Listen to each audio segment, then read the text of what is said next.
महाकालेश्वर का पहला बड़ा रहस्य ये है कि ये भारत का एकमात्र दक्षिणमुखी ज्योतिर्लिंग है, जहां शिव काल की दिशा दक्षिण को नियंत्रित करते हैं।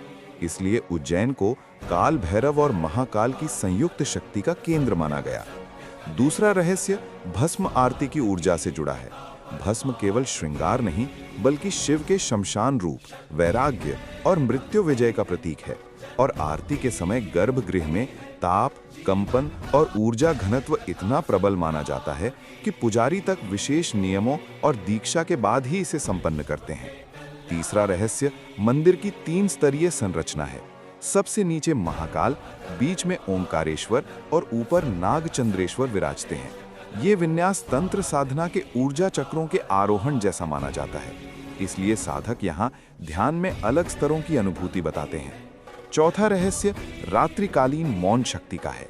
कहा जाता है कि रात 12 बजे के बाद जब पूरा शहर सो जाता है, तब मंदिर की ऊर्जा अपने चरम पर होती है। गर्भगृह में एक गूंज सी महसूस होती है, मानो डमरू की धीमी नाद ध्वनि हवा में नहीं, पत्थरों में कंपन बनकर चल रही हो।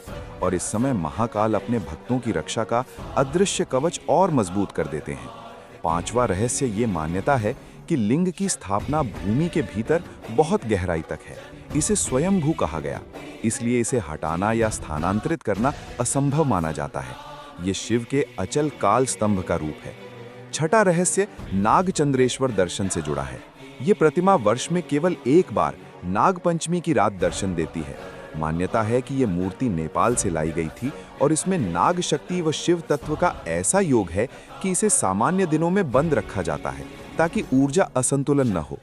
एक अनसुनी लोक मान्यता ये भी है कि अकाल मृत्यु का भय महाकाल परिसर में प्रवेश करते ही क्षीण हो जाता है। इसलिए पुराने समय में राजा, तांत्रिक और युद्ध सेनाएं महाकाल से अनुमति संकल्प लेकर ही अभियान शुरू करते थे। एक और कम सुना रहस्य ये है कि मंदिर के पास स्थित कोटि तीर्थ कुंड का जल स्तर कभी नहीं घटता, चाहे सूखा पड़े या ऋतु बदल जाए। इसे शिव शक्ति द्वारा संरक्षित जल स्रोत माना गया।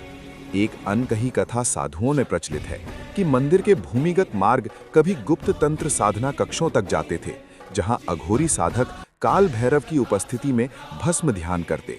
हालांकि आज वे मार्ग बंद हैं, पर उनकी ऊर्जा स्थान की स्मृति में अब भी मानी जाती है। एक और अनसुनी कथा ये कहती है कि महाकाल की मूर्ति के सामने जल, दीप और भस्म तीनों का एक साथ प्रभाव समय की गति का प्रतीक है। जल बहता है, समय का प्रवाह; दीप जलता है, समय का साक्षी; और भस्म उड़ती नहीं, समय का अंत। इसलिए यहाँ पूजा में तीनों का अद्भुत संतुलन रखा जाता है। अंततः सबसे गहरा रहस्य वही विश्वास है। महाकाल केवल देव नहीं, समय के न्यायाधीश, संरक्षक और साक्षी हैं। और उज्जैन की हर रात, हर आरती और हर पत्थर यही कहानी फुसफुस। और हाँ, मुझे सब्सक्राइब करना मत भूलिएगा।